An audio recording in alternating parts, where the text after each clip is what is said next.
Hello দর্শক, কীরকম আছেন? সবাই ভালোই আছেন? আজকে আমি আপনাদেরকে কি দেখাবো জানেন? এই দেখেন, এদিকে আসেন, এদিকে আসেন। এই দেখেন, এটা হচ্ছে কেশর আলুর গাছ। আমার এইদিকে কেশর আলু বলে। আমি এখন এই গাছ তুলি, ওই ফলটা মানে আলুটা তুলি, খায় দেখাবো। চালেন তোলা থাক। এই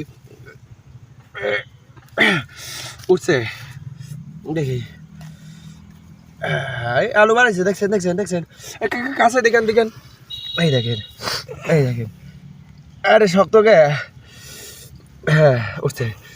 আচ্ছা, সেই সুন্দর আলু হয়েছে, কত বড় আলু হয়েছে দেখছেন। একটা কাঁচামরিচ দেন তো, একটা কাঁচামরিচ দেন। দর্শকে আমার দর্শকগুলি দেখেন, এই দেখেন, এই দেখেন, এডি ভাইস্তি, ওডি ভায়া হয়, ওডি ভায়া হয়, ওডি ভাইস্তি হয়, এডি ভায়া হয়। এই দেখেন, আমি আমি এখন খাই দেখাবো। কাছে আনেন দেখি। বিসমিল্লাহ।